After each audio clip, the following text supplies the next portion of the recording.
Well, everyone, John Bracey is a Latin teacher from Massachusetts. He's been teaching since 2010. He completed his master's from Boston College, and he teaches with CI and leads workshops around the country. And in 2016, he was the Massachusetts Latin Teacher of the Year.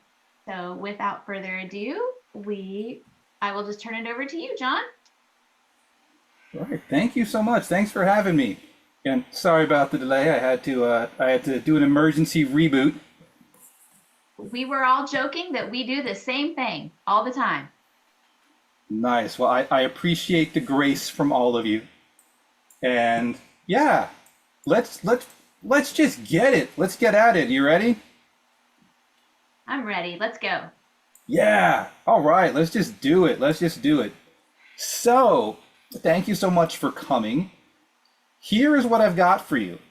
So I've messed with some names for this one, but I've decided to call this a plan for the year.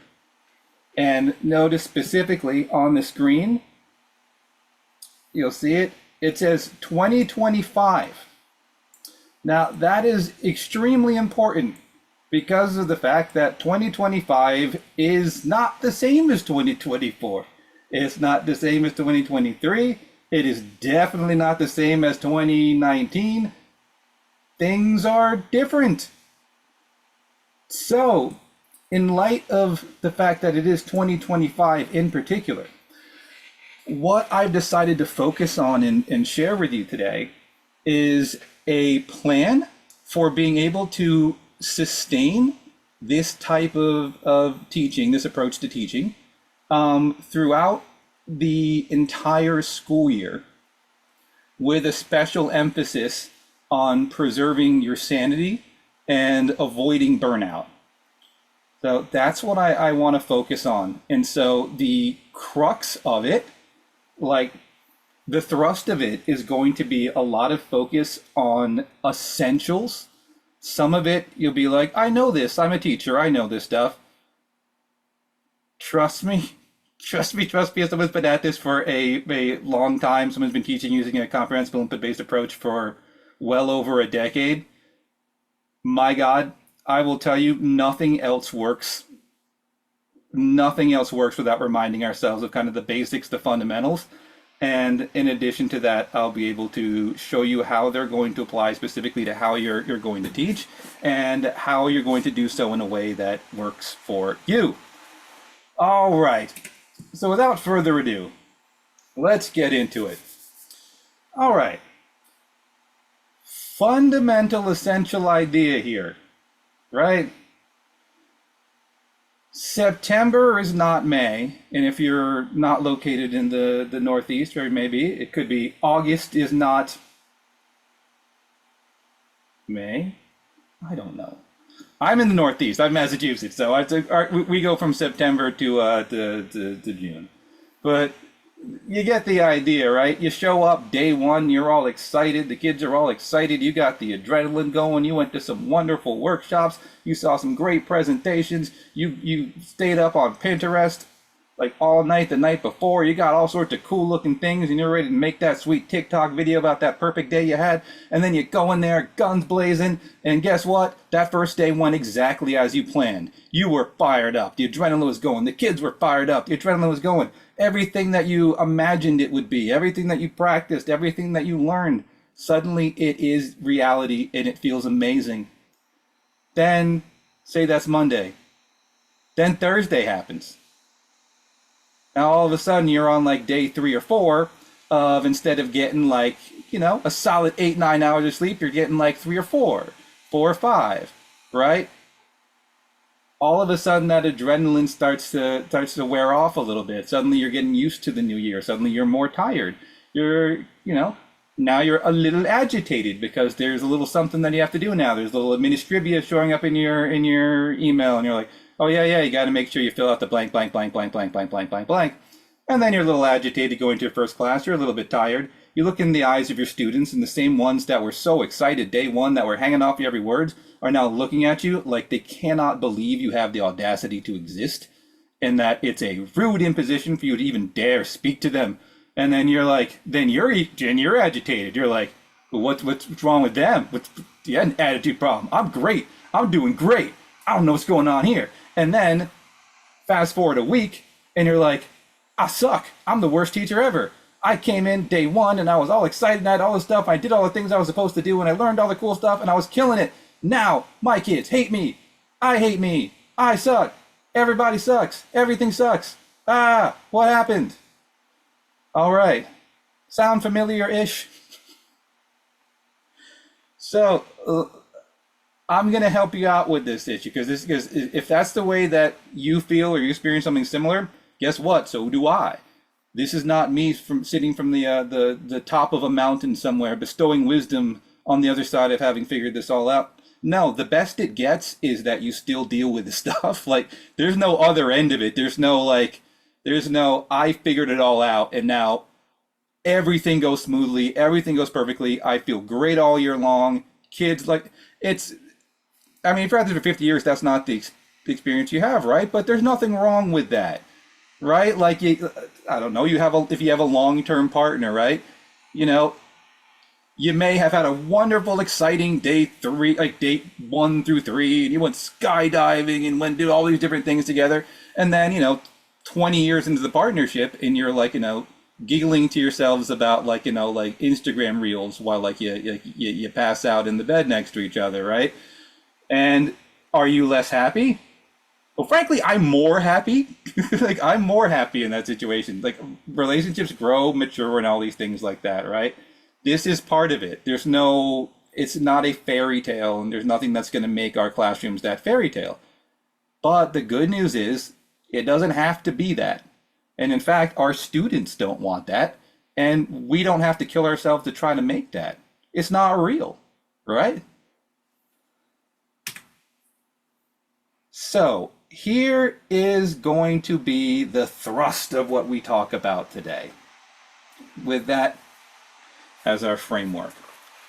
In order to plan for the entirety of the year, not just the fun, enthusiastic day 1, but like the disillusioned, tired, and sad day 7, and then all the way through to the very end. These are the fundamentals that I want to put up for you that I think are going to be absolutely vital. If you ever seen one of my presentations or been to one of my workshops before, it's important to me that people leave with something that they can immediately do. And so I always lay out the action plan at the beginning, go through it in the middle, and then come back to it at the end. And so what I have here are action steps. In this case, I call it my set and forget list. These are the things that are going to be vital to make the year function in a way that allows you to adapt to all of the different circumstances you encounter, that will not require you to be a cheerleader on meth, like the entire year, like to allow you to be all the different shades of you, right? So here are the basics of this, the things that if we set them and forget them early, it'll allow us to be able to make it through the year and adjust the way we need to. Here we go. We have essential policies, straightforward. A weekly plan. A backup plan. A grading plan. And reusable stuff.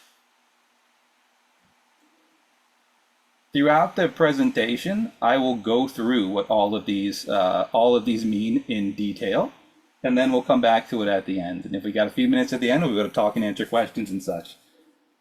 All right, so let's dive into it. So, all right.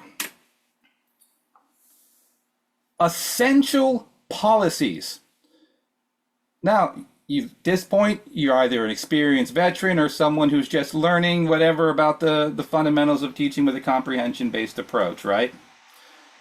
Just like any other aspect of teaching, none of that's going to do anything for you unless we've dealt with kind of the key problems, which are going to be addressed in our essential policies. And what the problem is. What the problem is. Boom. What the problem is. Now, the essential policies list that I have here, you'll see on here some things that I am the most worried about, the things that I think are the biggest problems, the things that I think get in the way the most of trying to do what it is that I'm trying to do.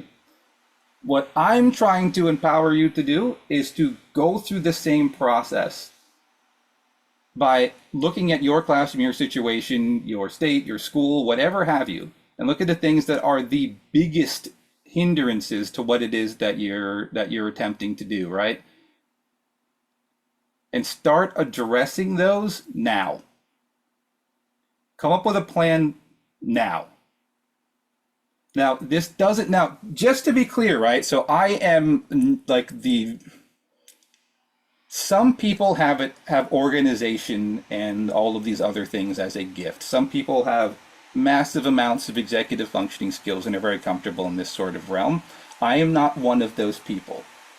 But what I do, which is helpful for me because I'm just not designed in a way that makes it so it's easy for me to get caught up in like minutia and such, is I think of the biggest possible issues and then try to deal just with those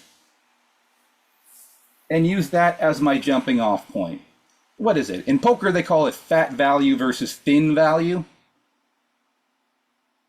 I don't know if there's any poker players. That probably went over a lot of heads. Yeah, poker players. So basic idea is that there's a lot more money. It's a lot easier to make money in poker if I am playing against the worst possible players in the entire world who have lots and lots and lots of money, and I'm doing nothing but the very, very, very basics of playing like normal basic poker, right? That's the easiest way to make money, is play very basic poker against people who have lots of money and stink. Thin value is playing against the absolute best players in the world and using next level, like multi-step, multi-level thinking to try to outmaneuver them to be able to squeeze out little bits of money here and there. We're going for fat value. We're looking for the things that are gonna be the easiest to implement and the stuff that's gonna get us the most bang for our buck, right? Versus like having like the color-coded pencil lending system. We're starting here. All right, so for me, for example, right? My school does not function. My classroom does not function. I don't function. If I don't have the following things in place, or if I forget to put in a strong policy for any of these things, right? One, seats. I have to have the seats done. Day one, I have to have seats. I don't care if the seats make sense. I don't care if they're dumb. I don't care if I realize in a second, oh no, that was a mistake, or oh, my bad. Whatever. Day one, having just the concept of there being seats or places where people sit, where like they are assigned, that in and of itself reduces massive amounts of headaches later on in the year. Well, now I can ditch it anytime I want to, right? But it's a bigger pain in the butt to put it in if I haven't put it in at the very beginning, because then the start of every class is just like, can we pick our seats? Can we pick our seats again? We picked our seats before. Other class picks their seats. Can we pick our seats again? What if we just do it for 2 minutes? What if for 3 minutes? What if we're good for one class? Think we switch it to, and then that becomes like a fight every single day. And I've made this mistake before, but that's just an example for me, right? I don't have the emotional or mental bandwidth to have that fight to start off every single class for the entire school year. Same thing with phones. So depending on where you are, whether there's a statewide phone ban, whether there's a classroom or what school-wide policy, or if it's just the Wild West, have something that is easy and stick with it. In my school, we have the phone health, like hotel thingies. That makes life easier. It makes life better. Although you still have the issue where you'll have like, you know, the one on the screen there is what it looks like at the beginning of the year, but then by the end, there's like 2 phones in there, and then you got to spend the whole rest of the class trying to deal with that. But I digress. Have a plan for phones day one, even if it sucks. Even if you come with a plan early on, you're like, this actually doesn't really work all that well for me. Fine. If you start off with a plan, you can change the plan. I will tell you, I'll be super, super honest and straightforward with you. Like, there are massive numbers of practices of things that I have implemented in my career teaching using this approach. There are things that were my go-tos and things that I would swear by, stuff that I spent years working on, doing professional development on, going to great workshops, to hone. There are practices that I haven't used in years. There are some that I just straight up ditched because I couldn't deal with just the emotional exhaustion of dealing with phones. Literally, like it that burnt me out. It wasn't the workload, it wasn't like anything else. It was just the emotional labor of having to, spend a class period trying to connect with students, and then every 3 seconds just being phone, phone, phone, phone, phone, still phone, still phone, phone, phone, phone, phone. And it just created such like a vile mood of just being like the phone police, and it just was, I don't know, it felt miserable, and it like nuked my kind of emotional energy to be able to teach the way that I knew that I could. And which is why I'm harping on these things so much right now, is because these are the kinds of things that will burn you out, and you'll think, like I have in the past, you'll think that it's you're doing like a technique wrong. You're conversing with your students wrong. You're asking questions wrong.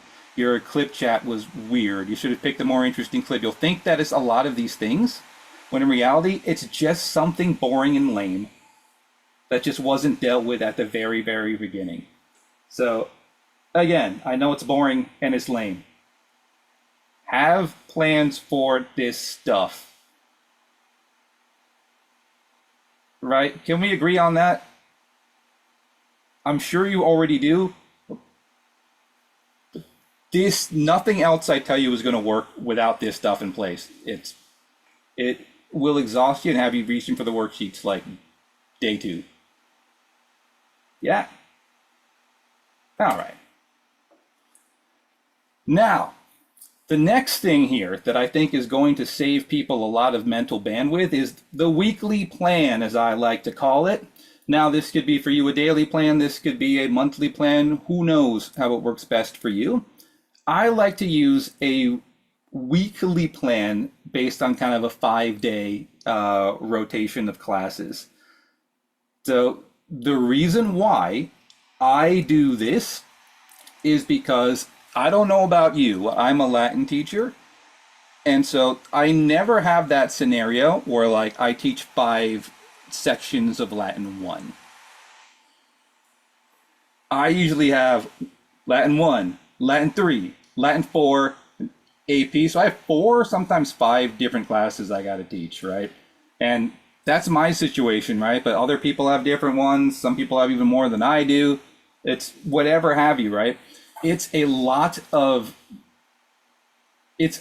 decision making that will just torch your brain real fast and burn you out, right? It's like decision fatigue, right? Like what's that thing where you go into a grocery store, and if there's like 15 types of cheese, you're less likely to buy cheese than if there's 3 types of cheese, right? Because just the decision of what to do with those 15 pieces of cheese and which one to pick will more often just lead to you saying, never mind, I didn't want cheese anyway. Like, and we get that when we're trying to plan for our classes, right? When we're going into every single day, every single, series of lessons, like we're selecting from this limitless wall of different varieties of the same kind of cheese. And so we get decision fatigue, we get paralyzed, and we end up, just flaming out. Like our brains get cooked. And when that happens, we can't do what we really do. We can't be in the moment with our students. We can't be doing our practices the best that we can, right? So what I have done to offer up as kind of a template is have this sort of 5-day plan that is geared for day 1 of the school year all the way till the last day of the school year. So the way that I start off class is, for me, you can see it on the thing here. For days 1 through 4, I do a GIMKIT or GIMKIT equivalent, or I do free voluntary reading of novellas or whatever it is that we have in the classroom, right? I'll start class the same way every day with that. That could be 5 minutes, that could be 10 minutes, that could be whatever. It just eliminates the decision fatigue. That I know that when class starts, there's going to be one of those two things that I'm going to do. Free voluntary reading requires zero prep on my part, so that's no mental bandwidth, no executive functioning. GIMKIT is literally just picking the GIMKIT. Now, if you have ones that are already made, or you teach a more commonly taught language, the world is your oyster. Like whatever it is going to work for you, right? But having that just in place makes it so that I don't have to figure out what I'm going to do for every single different class period. Then the second, There's a question in the chat. Do you have oh yeah, your students do FBR in the target language? yes. Oh, excellent question. Yes, I'm sorry, I didn't specify that.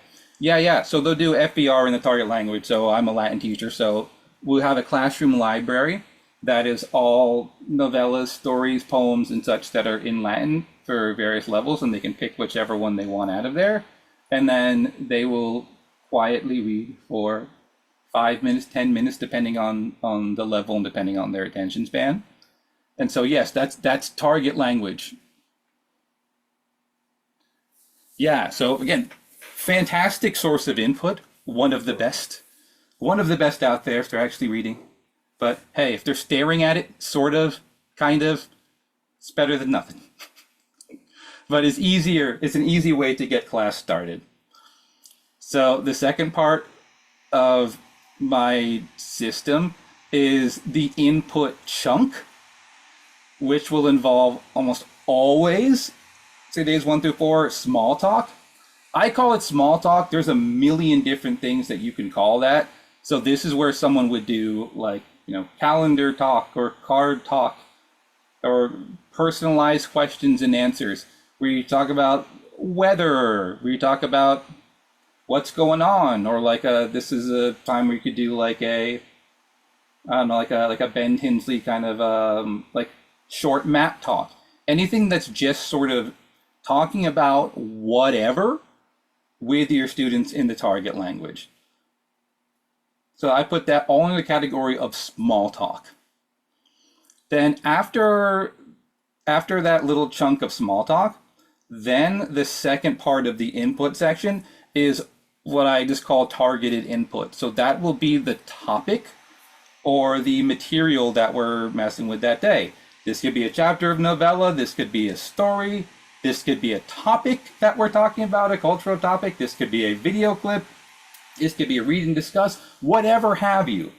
But this is the primary sort of input event, the thing that class is going to be built around. Does that make sense? So there's the small talk, and then there's the sort of the input that's more content oriented. But then at the very end, after that, there is the assessment of some kind. Now, I mean assessment in like the most literal sense of the word. I mean, like, this could be a 1 minute long thing along the lines of an exit ticket. I say comp cues there, comprehension questions. I could literally just, hand them or just ask them out loud, like a couple of questions about what it is that we talked about or what it is that we read. Something simple like a storyboard. Oh, we read this story. Now take that story and turn it into a little storyboard. Or do a smash doodle, and I got links to what a smash doodle is, but I got that one from Martina Bex's site, so that's another great one to look at. But those are just examples of things that I'll do where they demonstrate their understanding of whatever it is that we did that day. Now, my favorite part, oh, you have a question?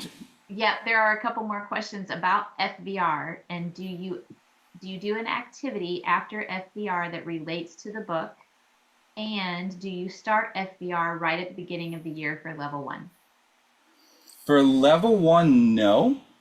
I tend to start that usually after the first or second quarter with like the simplest stuff I can find, like the absolute like simple, and we'll do it for much shorter.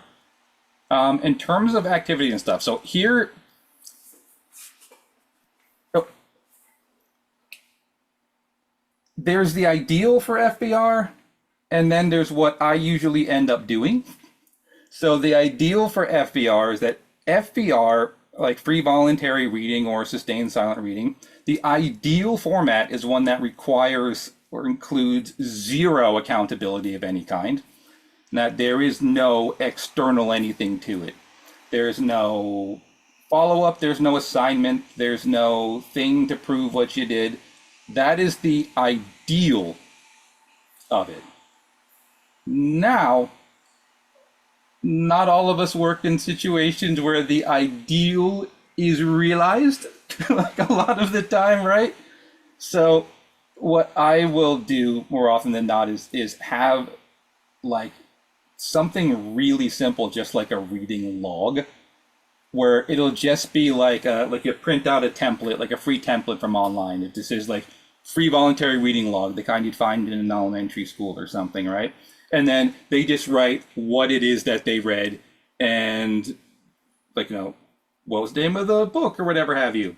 How much of it did you read, etc. Just as a something that is just as a little something that is a follow-up to kind of create the impression that someone's noticing whether they're reading something or not. But then also internally, it kind of gives them a sense of like, oh, here's sort of a concrete evidence that I did something. It's like, oh, look at that. Like, it turns out I've read like multiple books this year. That's kind of cool. So all that stuff falls under the category of making this look like school or feel like school. And there's a lot of tricks that I use to create that impression. Again, just the fundamentals of teaching this way. I mean, if you want me to get super real on you here, the challenge of teaching with a comprehensible input-based approach is that it's easy. It's very, very easy. It's not difficult. It doesn't hurt. It doesn't feel like anything. It requires basically no effort. Like as a student, right? There's nothing you have to do. It's really easy. Like you just have to listen to stuff and talk about stuff and read stuff. That's really it. Like that someone else has made clear to you. That's made you understand. Like that's it. Like this, it doesn't hurt your brain. It's not exhausting. It doesn't require effort. It doesn't require work of any kind. It's just profoundly easy because we're designed to do that, right? It's like sending an email on like the world's most powerful supercomputer. It requires like none of like the capacity that we have, right? It's an involuntary bodily function that just happens whether we want it to or not. And so a lot of the process that I found is just doing stuff to create the impression that it's school, to make it look like school, to make it feel like school, to do school-like things. And I find that helps with sort of regulating the class, like in helping them sort of feel and it's comfortable and familiar. But that's why I'll have the reading log thing at the end of the FER. So it kind of feels like school. That's the main reason why I do it. But you don't have to. If you don't have to, it's working fine without that. Does that help?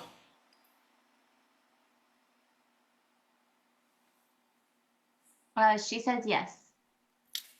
Someone else has asked what you do on GimKit during the warm-up. Ooh.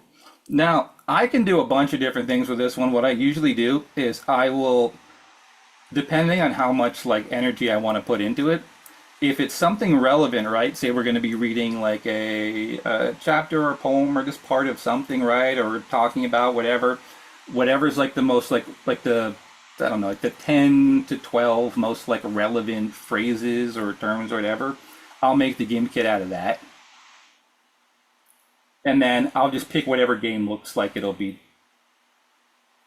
No, actually, I'm not, I don't, my process isn't even that deep. I'll just pick one at random that they'll do. But here's the thing though, is in programs like GimKit, there's like, just like that, I think Book is the same way and all that. You get the option of making it a whole class activity or just like an individual kind of like assignment thing.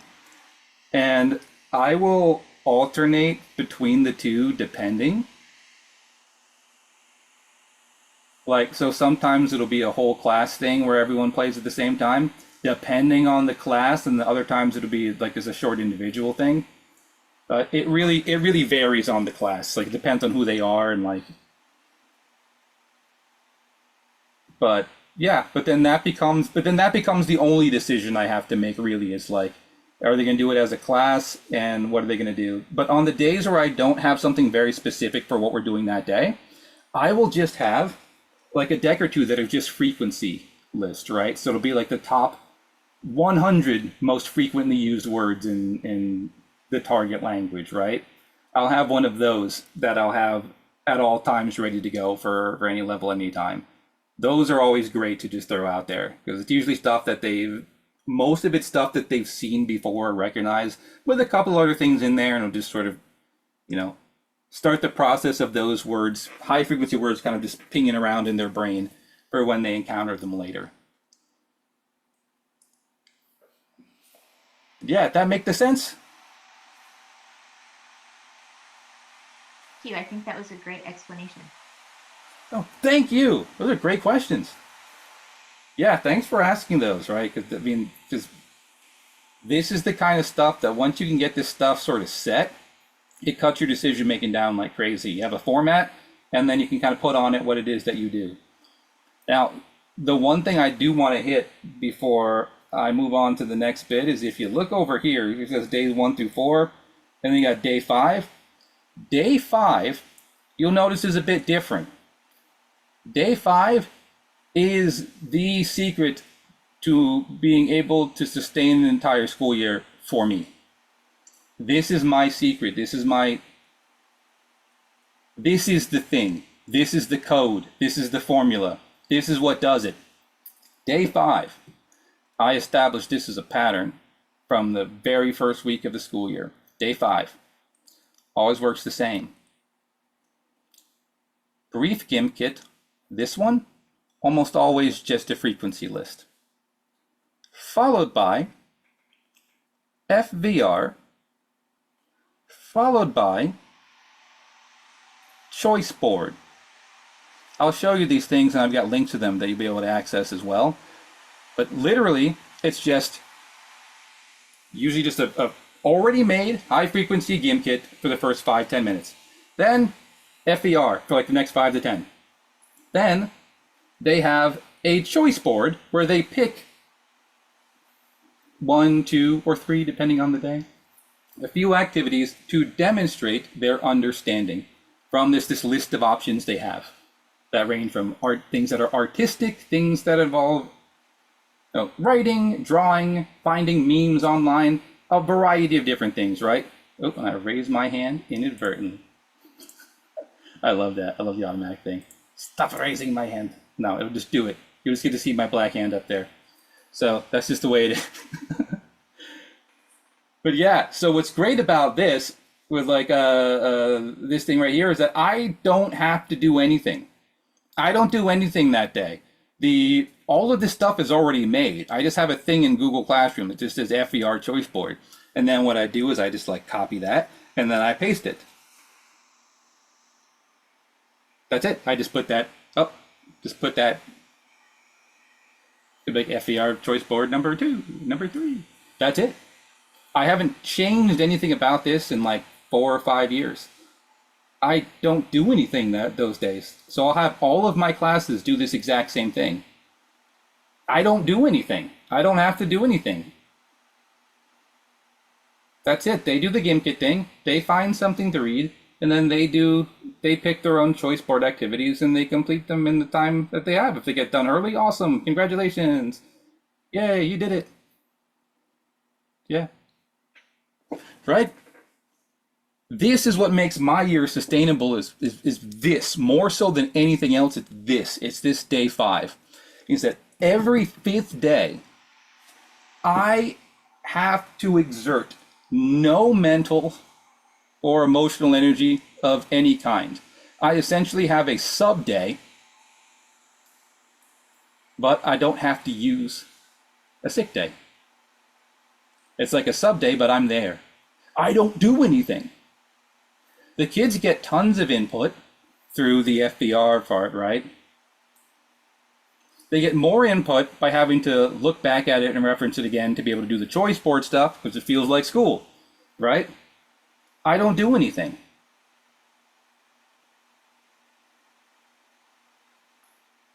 That's what makes my year sustainable, is knowing that I'm not I'm not in the middle of an ocean and I can't see land in any direction.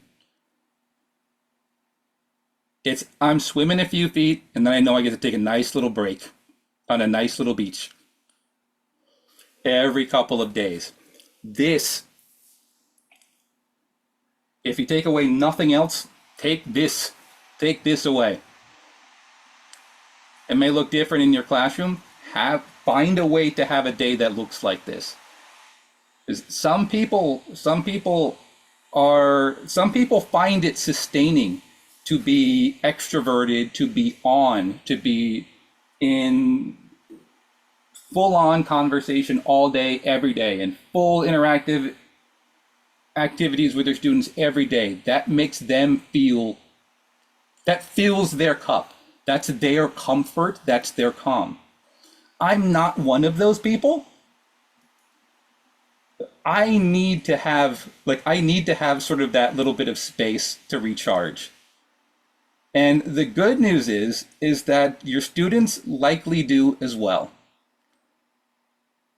So these days will become appreciated as well. So I strongly encourage you to have this sort of thing built in.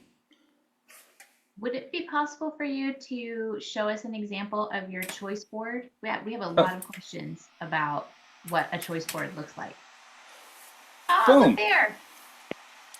Here it is. So here's an example of what a choice board looks like. This is one that was created by Martina Bex and Maris Hawkins, and it was made, I think, open source and free to share in 2020. And I've double checked with Martina multiple times to ensure that this is something that is completely open and shareable. And so this is just the first page of it. Now I made my own Latin-y version of it by doing Control F and replacing, I think, Spanish with Latin. That's really all I did. But here's an example, and I can easily drop a link to this whole presentation for all of you at the end. But this is the example of the first page of my choice board. And so I'll, depending on the day and how much time we spend reading or whatever have you, I'll say, yeah, pick 2 or pick 1 from each column or 1 from each row. Depending. But what I like about it is that it hits all of the differentiation kind of check marks there, where it gives everyone authentically a chance to pick a mode of demonstrating their comprehension, to demonstrate their proficiency in a way that is comfortable for them.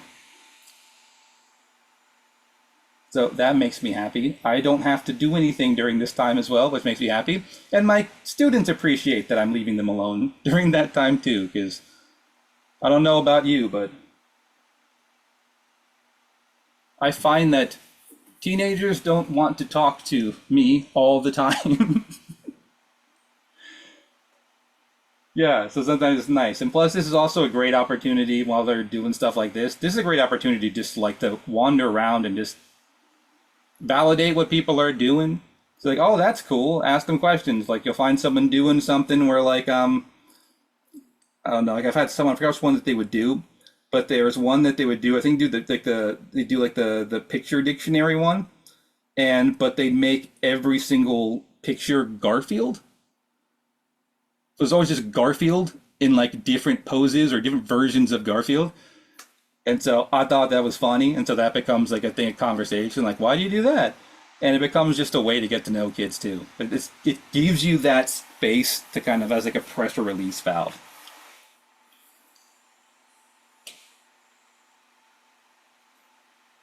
But yeah, I think in the presentation as well, under like the reusable stuff section, I'll be able to share that with you as well, because what I've got here is a link to just the entire choice board, and I believe it's just access to everybody. Similar things for structuring classes, like John Coward's weekly packet, Lance Piantagini and John Piazza also have ones, both digital and physical. These are all things that are sort of set and forget, things that you don't have to keep remaking, that are content neutral, that you can just pump out for whatever is happening. But that's the key thing, content neutral. That's what makes things like the FVR Choice Board Day works, is that they're content neutral. That's the sweet spot. That's the stuff that you want. Stuff that's content neutral. I'm a Latin teacher, right? Most of the stuff I get is from Spanish teachers, French teachers, Chinese teachers, German teachers. I get them from pretty much everyone but Latin teachers. I get some stuff from Latin teachers. But even the Latin teacher I get them from, usually got them from a Spanish teacher or a French teacher or a German teacher or something, right? Because that's the thing, it's content neutral. Languages are languages. And so the more content neutral stuff that you have, the less like insane busy work you give yourself. Right? What gives you the bandwidth to be able to be with your students in real time. Along those lines, you have several questions about grading and how do you grade all of the projects that you have students do.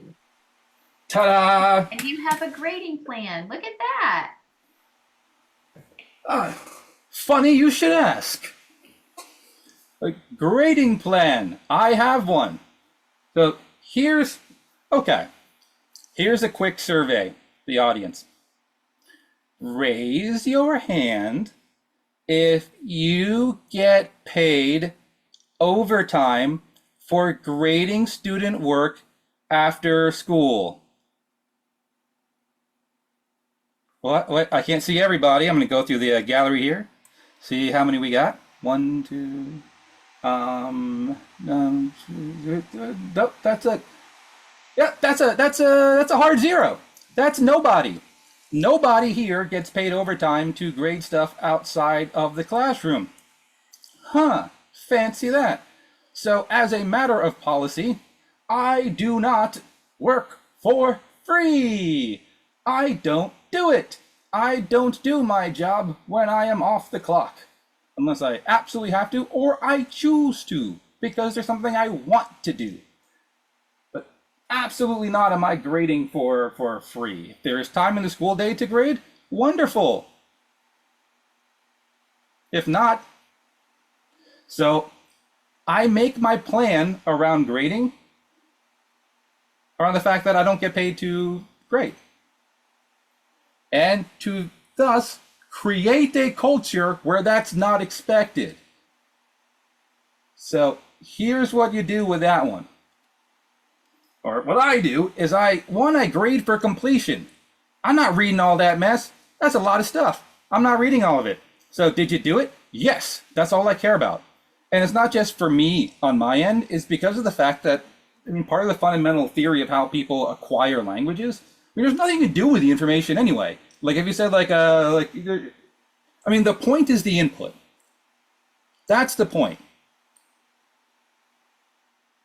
Everything is just finding ways to give them things in the target language that they understand.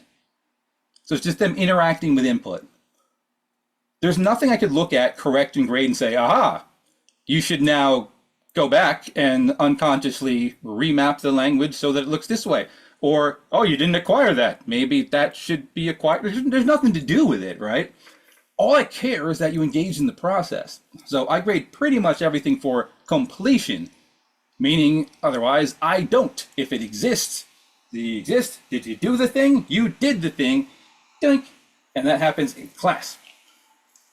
Other thing is even that can be sometimes too much. So don't grade everything. Don't grade everything. And I start the year off that way. What you don't want to do is do a thing where like you grade everything in incredibly specific detail, like for the first 2 weeks. And then all of a sudden, those things start going away. And then that's when you get in trouble. People are like, well, how come I haven't gotten that back yet? Or what's going on here? Why are no grades coming back? Like you've established this culture where it's expected. And so now you're making mistakes that you've established as mistakes. You created that because the expectation. So don't do that. So start the year off grading things for completion and then pick things to just not grade. Just don't grade them. No one's looking. We're language teachers. No one's really. We're not like math teachers where like we'll have to get a lawyer to like to back up. And believe me, you think I'm exaggerating? Oh no! Oh no! I literally know math teachers who have to like consult attorneys before like completing their grades. Like they have to have like, it's bonkers what people come at them with. No one really cares. So just don't grade everything. So you do have some questions, John, about what Love about feedback? How do you provide feedback if you're not grading? And then how do you justify a grade on the report card? Oh, so here's how this works. So the calculation of grades is done primarily by what I like to refer to as Scott Steiner math. If you're unfamiliar with Scott Steiner math, Scott Steiner is a professional wrestler out of Michigan. And he cut a very famous wrestling promo, right? Where you're hyping up a match, right? Where he described his chances of winning in a three-way match against Samoa Joe and Kurt Angle, in which he explains that when you go 3-on-3, you have a 33 and a third chance of winning. But then you subtract Kurt Angle's 33 and the third percent chance because you know he can't beat me, so he's not even going to try, which gives me a 50% chance if we was to go one-on-one. Because I'm a genetic freak and I'm not normal, that gives me a 75% chance. So you have my 75% chance to Samoa Joe's 33 and a third percent chance. That gives me 153 and a 2/3 chance of winning. You see? The math don't lie. It's a fugazi. It's a fraud. It's fairy dust. It's made up. The grades are made up. We can create a system that seems very elaborate and based on all kind of like there's a number in the rubric. It's all made up. In the end, we're just making this stuff up. We're just creating a system under which we make it up. It's largely arbitrary anyway. So what I do is I have the most vague, opaque looking grading system ever, in which if you do stuff, you are guaranteed to get the highest available grade. If you don't do stuff, then that becomes a different story. So basically every grade in my class is either an A+ or like a 0 is pretty much how everything works, because I don't grade anything in that level of detail. The grades aren't justified other than did you do stuff, and that's really it. Because I honestly don't really care for the most part. But like I'm also not gonna, but not in the sense where I'm gonna be failing kids and be like, why you fail? Because I don't like you. No, it's nothing like that. It's just like if you do the stuff that I ask you to do in class, if you're there, you do the things, you're going to get a very, very high grade. If you don't do anything, then that becomes a whole different thing we have to work on. And there's always a reason why that happens that's outside of our classroom stuff, and etc.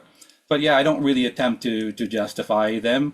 And in terms of feedback, I mean, there isn't really much feedback other than you did it. Did you understand it? That's it. So most of the feedback is literally just like happens in real time during class, usually not written or any sort of formal way. So it'll be someone completes a thing and I'll stop. Like say they do a little storyboard for a chapter they read. What I'll do is I'll walk by, I'll pick it up and be like, oh, I know this bit. Like, and then like I'll say in the target language like what I think they're drawing. And they'll be like, yeah, that's it. Like, okay, like, oh, what part is that? And say, oh yeah, that's this. And then they'll show me like, ah. So it's a lot of informal checking in at all times and validating what they're doing. But in terms of like detailed written feedback, I do none of it. Is again, largely for the same reason, is that there's nothing to do with the information. It's either I'm validating them for what they have, like it's just pure validation, which I'm all in favor of. Like, but sort of criticism or critique or whatnot doesn't do anything. Like, there's nothing they can do with it. There's no, just by the nature of the way that language works. So there's nothing to really do with that information. And plus, it takes a very long time. So I don't do it.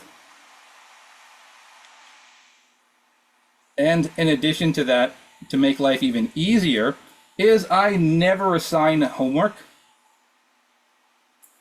And if I had to assign homework, I would never grade that homework. For a variety of reasons, I genuinely do, like I genuinely do have a problem with homework based on everything that I've read and learned and experienced. But that's my perspective on that. So, and I'm in a situation where I'm not required to give homework, so I don't do it. And so that cuts down on the physical and emotional labor of having to, one, grade the homework, but also having to chase down, you know, all of like the delinquent homework assignments, having to send home these complicated things and having to like, it's a lot. It's a very long, involved, ugly process of tracking down homework. And all it really comes down to is basically, oh, I noticed that you have a series of disabilities that make it so that it's difficult for you to complete homework. Or hey, you have a difficult situation going on family-wise or socially. Like there's something going on. So the reason why people complete homework has nothing to do with them or their like their moral integrity or their work ethic.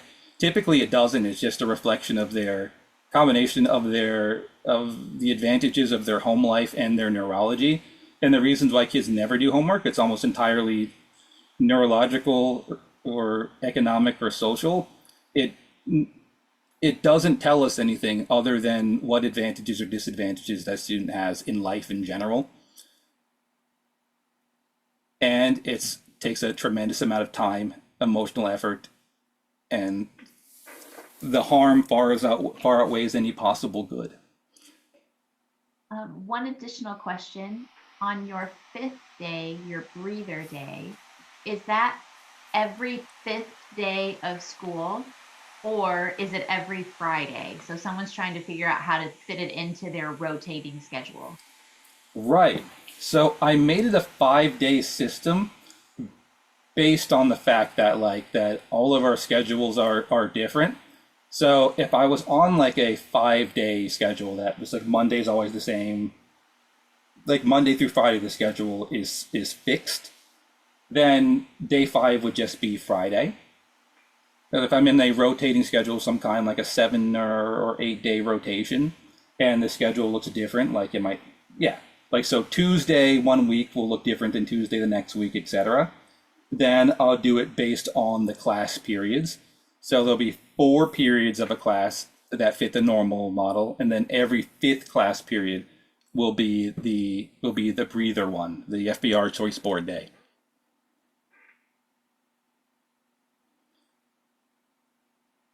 Yeah. Also, do you have a very large number of students? So I do, yes. I have, let's see, I guess it's all relative, but I usually have 100 and something total, like I usually around 120 total, whatever, like right at like the kind of the brink of whatever our contractual limit is. Like there's a limit on the number of students you can have on your caseload based on collective bargaining. So I'm in Massachusetts, so we have a very strong union. That's beautiful. I need to move there. Oh yeah, no, we'd love to have you. Yeah, so there's a lot of that. So there's a lot of that. So yeah, so generally speaking, yeah, like I usually have like 100 something total students. Generally speaking. Oh, what's happening there? I am not sure. Someone is maybe using the whiteboard. I'll Oh, see that's if I wild. can track that down.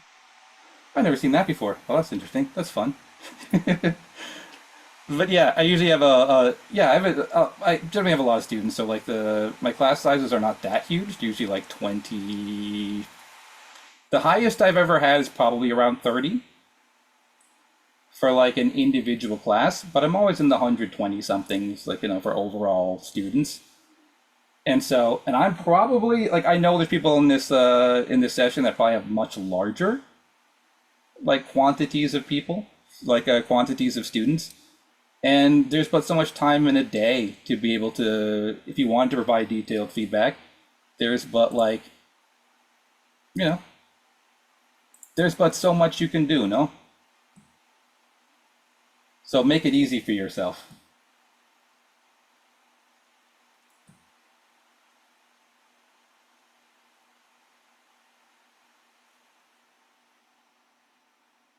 Oh, this is weird. Weird. Okay, I thought I disabled the whiteboard, but I am not sure. If I Maybe that is that person's cat doing that. I'm not sure. that could be a cat. Wait, that's okay. I stopped sharing for a second. Wait, let me see if I can. Oh, I'm out. I can lower my hand. Okay, I'm gonna try it.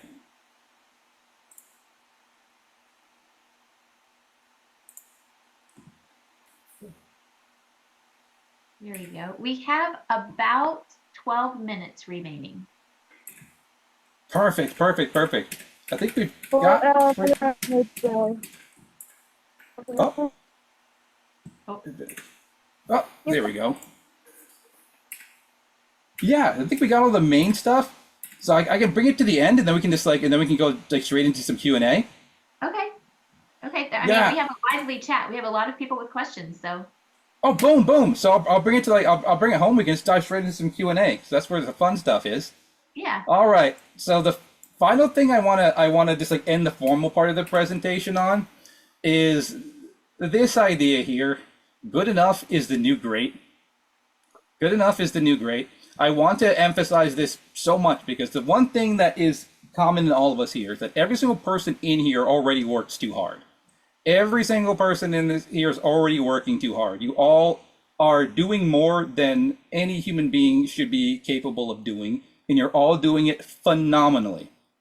Now, because we are educators, we, for some reason, always crap on ourselves. We're always so mean to ourselves. We always think that we're not doing enough. We always think that we're not good enough. We always think that we need to be doing more. We always think that we need to be so much better. And the reality is that everyone in this session is already like GOAT tier at what you do. What is gonna feel like I'm just coasting is the kind of thing that most people could never even dream of doing. You are already phenomenal. And I'll tell you what, to take it to the next level there, look at these two delicious cakes over here. The one on the left there, I'm sure cost in excess of $10,000. The one on the right there, I think cost in excess of $2 for 3 of them, or 2. But sometimes you get the special one with the extra one in there, and that's magical. I will tell you what, if you offer me both of them for free, I'm probably still taking I'm still taking the cupcake. Them messes are delicious. I'm taking that mess over this chandelier here with like a freaking, that's somehow cake. I mean, didn't nobody ask for that? Right? So much of us are so happy. More than happy. Thrilled to have that lovely, delicious cupcake. We don't need all that mess over there. In fact, all that other stuff is just in the way of me enjoying cake. I gotta cut all them flowers off. And there's like tassels. Are the tassels cake? I don't want to accidentally eat a tassel. It's gross. I don't want none of that. And frankly, our students don't want none of that either. You know, let's be real with ourselves here. Let's be really real with ourselves here. Do they care? Do they care if you do like that like worksheet that has like the border on it, and like the border is like some like complicated border thing? There's like thematic periods where the periods will each be like in like a suit of cards, or they'll represent like a culture. No one cares. No one cares. No one thinks back. Think back now. Think back to like the teachers who made the most of like impact on your life, right? Think back to them. Is the person you're thinking back to the person that had the most elaborately decorated worksheet? Is that the thing you remember? No! No, half the time I don't even remember what he did in the classroom. But no, they remember how we made them feel, and they remember a little bit. So I do. I took Russian. I was a straight F student in high school. Straight F student. I took Russian. I was a menace. I took Russian. Straight F student. Literally, literally 2 freaking days ago. Now I'm 44 years old. This was back in like the mid 90s. Was the last time I took Russian. 2 days ago, had a dude rescreening my ports named Igor, and he had very limited English, but I caught on. I was like, ты говоришь по-русски? He's like, да, конечно. Then I was able to talk to him about all this stuff in Russian. I think I got a better price too, because I could negotiate it in Russian with him. That's the thing, is if you had just looked at me in class, I don't even know what we did in class. I wasn't paying attention. I failed. I failed nonstop. Yet here I am, still remember that teacher, still message her from time to time to share with her the fact that, like, I just used Russian the other day, all these years later, right? But if you just looked at me, you wouldn't have known that. What you're doing is making an impact already, right? All this like frilly extra stuff, nah, you are enough. You are enough. Anyway, I'll leave this up here. Again, these are the things I think are important. Having the essential policies locked down, having a weekly or whatever plan, a backup plan for when stuff goes bad, grading plan, reusable stuff. These are all the things that you want. But that's the end of the formal part of stuff. Let's get it. Let's talk about some things. Here we got a lively chat going. Let's go to the chat. Julie wants to know, what is the reusable stuff? The reusable stuff. Here it is. So reusable stuff. Now let's see. So maybe we're gonna even have it set to make a copy. Okay. Boom. Are you still seeing my screen? Everything okay? So this is the thing that I showed you, right? This was the first page of it. This is the second page of it. This is the choice board that I got from Martina Bex. This is reusable. I don't change it. I just post it to the classroom and I say it's this day, or I just put on the board it's FBR choice board day. That's one of them. And again, I can link this whole presentation for you in the I probably just drop it in the chat in a minute. Other things that I got. Let's see. Other stuff. I steal John Cowart's weekly packet with credit, of course, that he uses, and I'm not gonna open. That'll take forever to open. Oh, maybe it will. I don't know. It's opened up an application I don't think I've used in years. Stop it. Leave me alone. Leave me alone. Okay. Can you see my screen? Does it say, do you see like a nombre, lunes? No, we see... Let me switch it. Yeah. Let me switch it. Let me get it for you right quick. Get it for you right quick. There we go. Boom. Now you should see it. Yep. Yes, here's a Spanish version of it, right? So this is a thing that John Cowart uses, and John Piazza and Lance Plantagenet did another version of it. But it's a weekly packet that he gives out at the beginning of every single week that has a space for whatever do now thing you do, new words you might encounter in class, drawings, classroom story if you do a story in class, exit ticket, etc. But what this is one sheet of paper when you print it for per thing, or if you can, I think my friend John Piazza does basically the same thing. He works in a massive school district where they have essentially a copy house in schools. So he'll just batch copy these things at the beginning of the school year. So he just has mountains of them. So he essentially has one universal handout for all of his classes that they have every single week. So he never has to make a new paper or anything. That whatever he does, if there's a written or drawing or anything, it fits into this this packet thing. Again, crushes decision-making fatigue. Here, what I can do is, wait, I'll do you one better. I'll do you one better. Get right back to, okay, yeah, let me do you one better. All right, I get to, Okay, let me do you one. Let me do you one better. Yeah.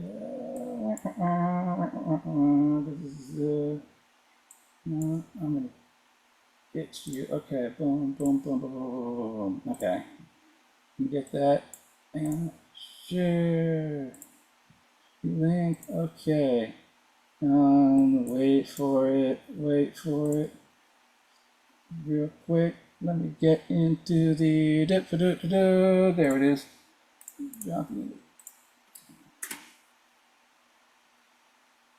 Boom. All right. So I just dropped Wonderful. the whole presentation in the chat that'll have the clickable links to some of the reusable stuff that I use. You can also follow those threads for like the things that those are linked to. Like yeah, I mean any of like the big blogs you'll find stuff like this. In fact, just borrow them from like even like elementary school teachers or like English language arts teachers. You can find stuff like this. But that's at the heart of it. Those are some of my go-tos as reusable things. Tracy would like to know, how do students respond to having worked on their choice board and then you don't read it or check it? Or maybe that was your point. You check it while you walk around. She wants to do that. She just wants to make sure she understands how it works for students. Awesome. So this is how it generally works, right? So I don't have time to look at all of them, especially the ones that come in digitally. I'll look at all the ones that come to me like handwritten. I always like they'll bring to me. I'll just stop. I'll stare at it, and I'll generally look at it and like read through it, ask questions and such. But what I normally will do is when everyone is handing these things in, what I'll do is, in particular, if you're handing them in electronically, I will in Google Classroom is what we use, so I can kind of click through the different assignments as people have turned in, and then what I'll do is like I'll do that from my desk, and then I'll just like shout out a student's name, and I'll be like Xinyuan, like Xinyuan, did that. Why did you make this guy have like those weird arms where you inject the stuff into it to make it look like you have giant like biceps or whatever? It was like, why'd you do that? It's a brilliant idea. I'm hating on you because I wish it was my idea, but that was sick. I like that. And like I'll just call out different things that people did. Like I'll just like call out compliments to them. Like while I'm working, just kind of go through and find different things so that they know that I'm going through and looking at them and that I am taking the time to celebrate what they do, but I am not going to like write anything or grade anything physically or formally. And the result has been positive so far in that no one's ever come up to me enraged that like they haven't gotten like a page of feedback or like a filled out rubric or anything, because I think I just established the culture of that. But yeah, but again, that's just how I do it. Like you may have a way that works better for you, and that way is better.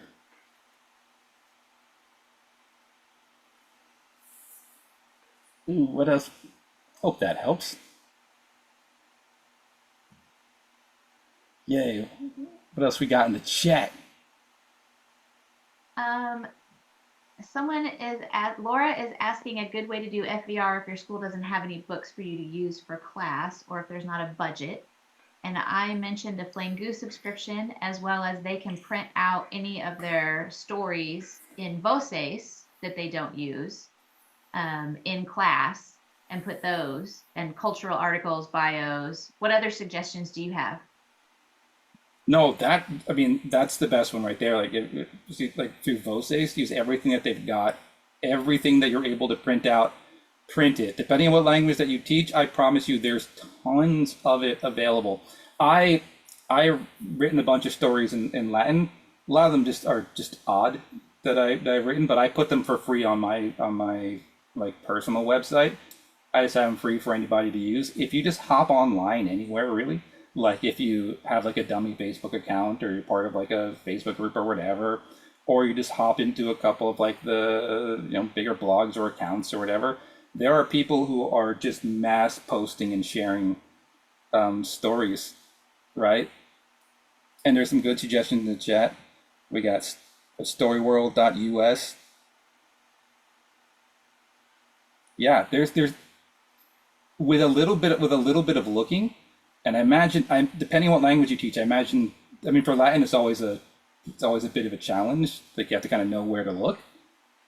But like, yeah, basically get your hands on whatever you can get your hands on, and print it out. Even print out the stories you make in class. Like, say you create a story with your students, or write a story about one of your students or something, or use a story script, and then you can just like Control F that mess and make like 30 different versions of it, like alternate like universe versions of it, or like the characters are swapped, or like you change all the characters from like people to vegetables. Like, there's all sorts of ways to to create content.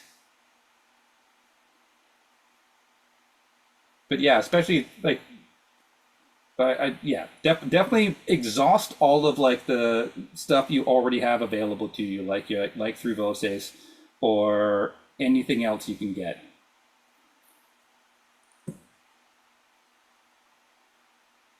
Like that's super important.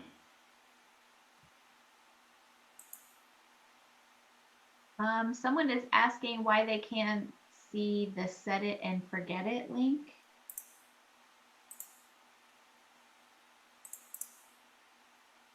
Where was the? I posted the whole presentation there, Yeah. but hopefully that.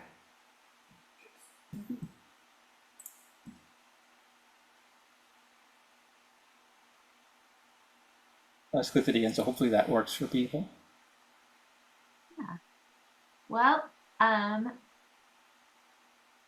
the weekly packet, Julie, is on slide number 11 in reusable stuff. It's in John Cowart's weekly packet. If you go to his website, you can download it from there. The video is going to be shared afterwards, and I'll make sure that there's a link to John's slides there as well. Nice. And you have lots of people saying thank you for all your ideas. You have really sparked really great conversation in the chat tonight. Nice. This is great, and we had over 50 people Woo! with us, so it's been a really great webinar. So thank you so much, John. We really appreciate it. No, thank you for inviting me, and thank you all for taking the time to hang out with me.